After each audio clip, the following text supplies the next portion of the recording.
Hi guys. Hello बच्चे party. कैसे हो आप सब लोग? आई होप सभी बच्चे काफ़ी अच्छे होंगे। माय डियर स्टूडेंट्स, मैं विनोद कुमार बहल आप सभी बच्चों का हमारे इस वीडियो में एक बार फिर से स्वागत करता हूँ।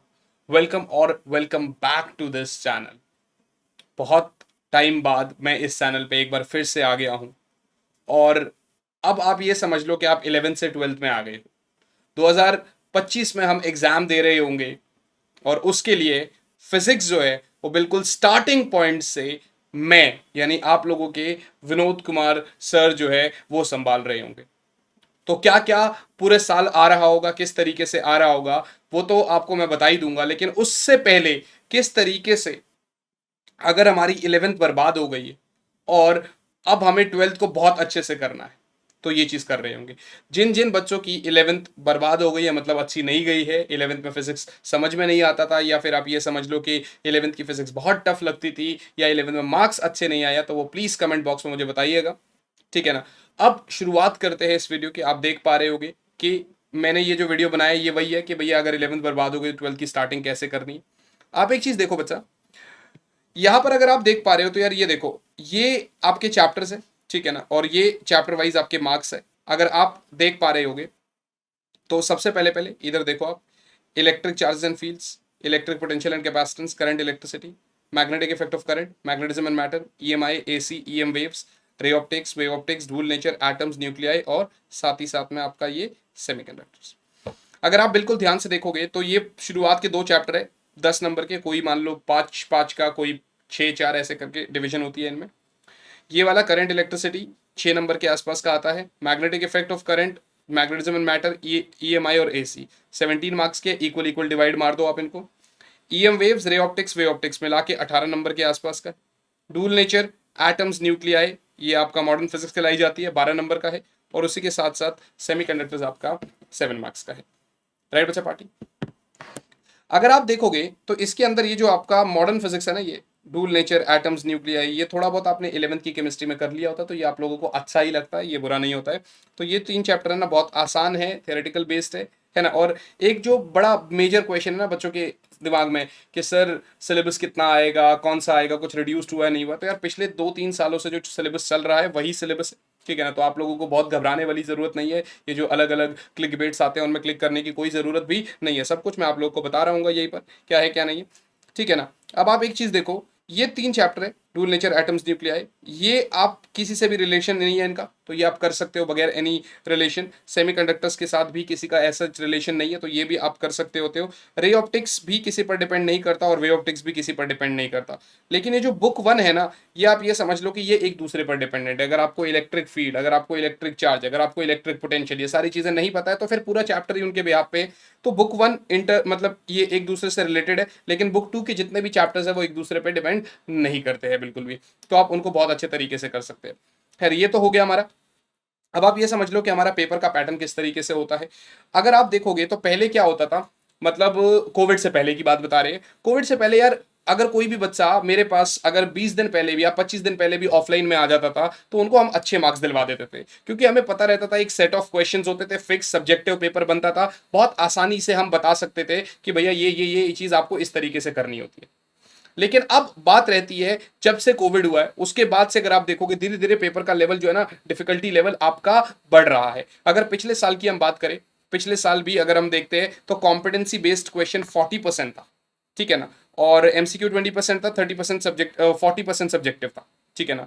लेकिन अब इस साल थोड़ा सा और इन्होंने बढ़ा दिया, कॉम्पिटेंसी बेस्ड क्वेश्चंस को अब इनफैक्ट 40% से 50% कर दिया गया, जिसके अंदर असर्शन बेस्ड क्वेश्चन हो गए, केस स्टडीज हो गए। ठीक है ना? मतलब सारे कॉन्सेप्चुअल बेस्ड क्वेश्चन हो गए। 20% आपका एमसीक्यूज है और साथ ही साथ में मेरे बच्चों 30% सब्जेक्टिव हो गया, जो भी आपके न्यूमेरिकल सॉर्ट ऑफ हो गए। ठीक है? जो आसान चीजें हो गई, मतलब सब्जेक्टिव का मतलब जैसे 5 मार्कर कोई क्वेश्चन है, कोई डेरिवेशन है, ये सब चीज आपका इन 30% की उसमें डाल दिया। तो इसका मतलब भैया पहले जो चीज फिक्स होती थी अब वो फिक्स नहीं है। अब सिर्फ 20 से 21 नंबर के आसपास के आपके डेरिवेशंस एंड ऑल ये सब डाल दिए गए, जिसमें न्यूमेरिकल्स भी इंक्लूडेड है। बाकी यहाँ पर आपको दिमाग लगाना पड़ेगा, यहाँ पर आपको दिमाग लगाना पड़ेगा। तो पेपर का पैटर्न थोड़ा सा टफ बना दिया गया है, लेकिन हाँ, हम अगर डे 1 से तैयारी कर रहे होंगे तो हम लोग बहुत अच्छे से मेहनत कर सकते हैं, हम लोग बहुत अच्छे से फोड़ सकते हैं। अगर आप ध्यान से देखोगे तो बहुत सारे बच्चों का क्वेश्चन रहता है कि सर हम पढ़ाई कहाँ से करें, तो मेरा हमेशा आप लोगों को रहता है, सबसे पहले पहले आप अपने टीचर के नोट्स से पढ़ो। सबसे पहले पहले आपको आपके टीचर के नोट्स से पढ़ना ज़रूरी है। आप अपने टीचर के नोट्स पे पूरा का पूरा भरोसा करिए, ठीक है ना, तभी तो आप पढ़ रहे हैं। तो टीचर के नोट्स आप पढ़ेंगे, उसके बाद देखो अब बाकी जैसे केमिस्ट्री की बात करते हैं, मैथ्स की बात करते हैं, उनमें आप एनसीईआरटी कर लेते हैं। फिजिक्स की एनसीईआरटी थोड़ी सी टफ होती है। फिजिक्स की एनसीईआरटी यूजुअली अगर आप पहली बार खुद से पढ़ोगे तो आपको समझ में नहीं आएगी। देखिए एनसीईआरटी बाइबल है, आपको करनी पड़ेगी एनसीईआरटी के इंटेक्स्ट क्वेश्चंस, बैक एक्सरसाइज सारे नहीं, हाँ, लेकिन जो जो जरूरत होगी वो आपको बता दिया जाएगा। तो आप शायद ऐसा हो सकता है कि आप जैसी एनसीईआरटी उठा लो और आपसे ना लगे, तो एनसीईआरटी लाइन वाइज भी हम आपको कराएंगे, बट एनसीईआरटी बहुत ज्यादा जरूरी है, आपके पास होनी चाहिए।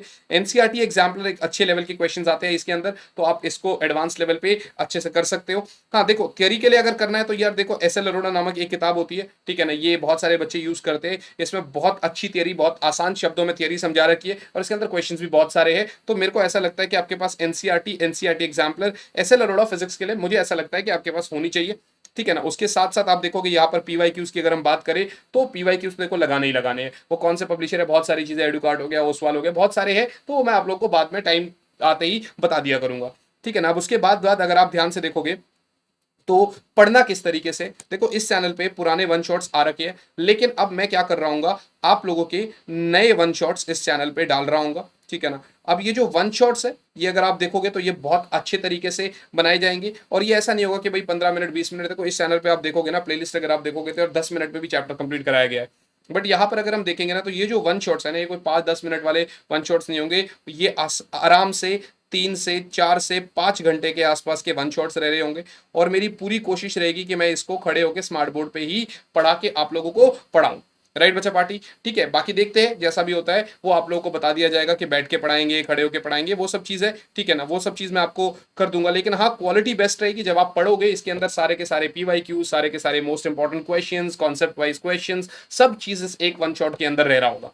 तो आपने अगर इस वन शॉट को शुरुआत में अगर आपने 2 बार कर लिया, ठीक है ना, और फिर उसके बाद आपने एग्जाम जो भी आपका यूटी होगा, फिर उसके बाद देखिए मिड टर्म होगा, फिर उसके बाद आपका प्री बोर्ड्स होंगे, तो ये सारे आपके चैप्टर्स बहुत अच्छे से रिवीजन हो जाएंगे। अब रिवीजन करना बहुत ज्यादा जरूरी है, ठीक है ना। रिवीजन करना क्यों जरूरी है इसके लिए मैं आपको बता देता हूं। देखो इसके लिए ना यहाँ पर ऐसा एक लाइन बोली मैंने, एवरेज वर्सेस टॉपर्स। भाई what is the difference between average and topper. अगर आप ध्यान से देखोगे तो यार एक एवरेज बच्चा और एक टॉपर बच्चा, इनमें क्या डिफरेंस होता है। देखो सबसे पहले पहले आप देखो दोनों ही कंसिस्टेंट रहेंगे, ठीक है, अच्छी बात है, दोनों कंसिस्टेंट है, तो भी अब अभी तक बराबर है मामला। लेकिन यार यहां पर जो सबसे मेजर डिफरेंस है ना वो यही है कि भैया मल्टीपल रिवीजन। अब टॉप जो एवरेज बच्चा है ना, वो ऐसा कभी कभार आपने सुना होगा कि यार ये बच्चा तो बहुत पढ़ता था, इसके मार्क्स इतने अच्छे क्यों नहीं आए, क्योंकि पढ़ता तो बहुत सही था, डेली बेसिस पे पढ़ता था, लेकिन वो रिविजन नहीं करता था। तो रिवीजन करना बहुत ज्यादा जरूरी है। उसके साथ साथ मेरे बच्चों टेस्ट देना बहुत ज्यादा जरूरी है। बहुत सारे बच्चे क्या करते हैं, अरे हमारा टॉपिक परफेक्ट हो जाएगा तब हम देख लेंगे क्या होगा क्या नहीं। यार मेरी बात समझो, वो ठीक है, लेकिन साथ साथ जब तक आप खुद को टेस्ट नहीं करोगे तब तक आपको कैसे पता चलेगा। तो खुद को टेस्ट करना बहुत ही ज्यादा जरूरी है मेरे बच्चों, ठीक है ना। साथ ही साथ में यार ये रील्स, ये शॉर्ट्स, इन सबसे बचना है। इसके लिए देखो 2-3 चीजें, अगर आप खुद के खाने पे मतलब आप ये समझ लो कि अगर आपको खुद के खाने पे कंट्रोल नहीं है और खुद की नींद पे कंट्रोल नहीं है तो बहुत सारी चीजें मुश्किल हो जाती है। तो आपको आपका डाइट, अब डाइट में मैं ये नहीं कह रहा भैया तुम जाओ और जिम वाला खाना ले आओ ये करो, वो नहीं भाई, प्रॉपर घर का खाना खाओ, ठीक है ना। बाहर का जंक फूड खाना भी है तो मान लो 10-15 दिन में एक आध बार थोड़ा बहुत खा लिया, ऐसा नहीं कि पूरा दिन चीट ही चीट कर रहे हो, ठीक है ना। तो डाइट आपका बहुत जरूरी रहना चाहिए, ठीक है ना। इसके अंदर आप हेल्दी घर का ही खाना खाए, ठीक है ना। और स्लीप पैटर्न देखिए, शुरुआत है आपकी, शुरुआत से बनाना मुश्किल होगा, लेकिन हाँ अगर आपने ऐसा कर लिया ना कि भैया सोना भी सेम टाइमिंग पे और उठना भी सेम टाइमिंग पे, अगर आप मेरा नजरिया पूछो मुझसे तो यार आप रात को 10 बजे के आसपास सो जाओ, मैक्सिमम, मैक्स की बात करोगे तो मैक्सिमम 11 बजे सो जाओ आप, ठीक है ना। और यहाँ से 7 घंटे की नींद ले लो। पहले मैं 6 घंटे बोलता था, बट मैं खुद जब से काम कर रहा हूँ, अगर प्रोडक्टिवली काम करना है देखो 7 घंटे की नींद चाहिए अपने को, ठीक है ना। तो या आप सुबह 5 बजे उठ जाओ, 11 बजे सो रहे हो तो सुबह 6 बजे उठ जाओ, ये एक आइडियल टाइम है, ठीक है ना। कुछ बच्चे बोलेंगे सर हम तो 2-2 बजे तक पढ़ रहे होते हैं, फिर यार देखो ठीक है वो सारी सबकी अपनी अपनी चॉइसेस है, बट मैं ये कहूंगा यहाँ से देखोगे ना, आप सुबह 5 बजे उठ के कोई काम करोगे ना तो आपके पास पूरा दिन, मतलब बहुत सारे काम आपके पहले ही हो जाते हैं जब तक बाकी बच्चा उठ भी नहीं रहा होता है। तो आपको एक फील गुड वाला हार्मोन आपके बॉडी में जनरेट होता है और आपको अच्छा लगता है। देखो पढ़ने के लिए किस तरीके से टेक्निक बनाए, सबसे पहले पहले देखो शुरुआत में अगर आप बैठोगे तो आपसे बैठा नहीं जाएगा, तो पोमोदोरो टेक्निक है जिसमें आपको 25 मिनट की पढ़ाई करनी है, ठीक है ना। फिर एक 5 मिनट का ब्रेक लेना। अब वो 5 मिनट में ना इंस्टाग्राम की रील्स मत देखते रह जान, वो 5 मिनट का 1 घंटे में कन्वर्ट हो जाएगा, पता भी नहीं चलेगा, ठीक है ना। अब ये चीज सिर्फ आपके साथ नहीं है यार, सबके साथ है। अब मेरी पर्सनली बात पूछोगे, मेरे साथ भी है यार ये चीज कि मतलब मैं अगर इंस्टाग्राम खोल लिया तो 15-20 मिनट, आधा घंटा, 1 घंटा तो कहीं भी नहीं गया, राइट बच्चा पार्टी। तो पोमोदोरो टेक्निक आप कर सकते हो। अब देखो एक चीज ना, आप वो समझ लो, वो कोटा फैक्ट्री में वो जीतो भैया बोलते थे ना, मतलब उसके में एक बच्चा जो था कि भैया अगर आपको बैठना है तो बैठ जाओ। देखो शुरुआती वाले दिन मान लो आप डे वन है आपका, तो आपसे नहीं हो पा रहा है, लॉन्ग आवर की सीटिंग करनी पड़ेगी, 2 घंटे आपको अगर एक चेयर पे बैठना है तो आप चेयर पे बैठ जाओ। आपसे नहीं पढ़ाई जा रही ना, कोई बात नहीं, आज सिर्फ 15 मिनट पढ़ लो, लेकिन आप चेयर से नहीं उठोगे। तो मतलब एक होता है ना कि आपने दिमाग को एक काम दे दिया, टास्क दे दिया कि भाई ये मुझे करना है, और ये पूरा करके आप उठेंगे। तो आपको चेयर से बिल्कुल नहीं उठना है, ठीक है ना। और सबसे पहले पहले कल सुबह अगर उठना है तो कल हमें क्या करना है ये आज पहले ही कर लो। देखो वो भैया दीदी वाले टाइम टेबल बिल्कुल भी नहीं फॉलो हो पाएंगे कि भैया सुबह 6 बजे उठेंगे, 6 से 6:30 बजे तक ब्रश करेंगे, 6:30 बजे से फिर खाना खाएंगे, फिर स्कूल जाएंगे। एक भी चीज इधर उधर हो गई ना, आपके पूरे दिन की ऐसी की तैसी हो जाएगी। तो इसीलिए मैं आपको बता रहा हूँ, बड़ी सिंपल सी बात है यार, टाइम टेबल ऐसे नहीं बनाना है आपको, बस ये प्लान करना है। इनफैक्ट आप ये समझ लो, आप ये देख लो कि भैया मुझे ना 3 दिन, मान लेते हैं आपने बोला कि यार मुझे 3 दिन के अंदर ये चैप्टर कंप्लीट करना है, कोई भी चैप्टर, ठीक है ना। तो आपको 3 दिन के अंदर वो चैप्टर कंप्लीट करना है। अब ये नहीं कि भाई 2 घंटे पढ़ोगे तो हो जाएगा, 2.5 घंटे, वो कंप्लीट करना है भाई, एक गोल आपको टास्क बनाना है। तो इसलिए दिन भाई रात को ही डिसाइड कर लो कि कल मुझे क्या करना है, राइट बच्चा पार्टी। तो इससे क्या होता है ना कि सुबह जब आप उठते हो तो आपको अपना दिमाग प्लानिंग में नहीं खर्च करना पड़ता है, सीधा आप एग्जीक्यूशन करते हो। गॉट बच्चा पार्टी। तो यार ये कुछ चीजें थी, और साथ ही साथ में यार बहुत सारी वीडियोस आपके पास इस चैनल पे आ रही होगी, ठीक है ना। अगली कौन सी वीडियो चाहिए मुझे कमेंट जरूर बता देना, ठीक है ना। मैंने भी कुछ कुछ वीडियो सोच रखी है, और अब इस चैनल पे मैं रेगुलर बेसिस पे आपके लिए कंटेंट मैं डालता रहूंगा और आपको कंटेंट देता रहूंगा। सपोर्ट करना आप लोगों का काम है। देखिए चैनल डेड हो गया है, ठीक है ना। अब इस चैनल को दोबारा से रिवाइव करना, पिक करना, पीछे का कंटेंट आप देखोगे तो आपको समझ में आएगा कि यार वाकई में क्या कंटेंट दिया हुआ है, ठीक है ना। तो आई होप आप लोगों को वीडियो अच्छी लगी होगी, और वीडियो अच्छी लगी है तो लाइक कर देना, और चैनल को सब्सक्राइब कर देना, और शेयर कर देना दोस्तों के साथ, क्योंकि यार ये बहुत दिनों बाद पहली वीडियो है, तो ये लाइक और शेयर तो बनता ही बनता है। चलिए फिर आज की इस वीडियो को मैं समाप्त करेंगे बच्चों पार्टी। मिलेंगे आपसे आप ही की अगली वीडियो में, तब तक के लिए यार ऑल द वेरी बेस्ट बच्चों, बाय गाइस, जी।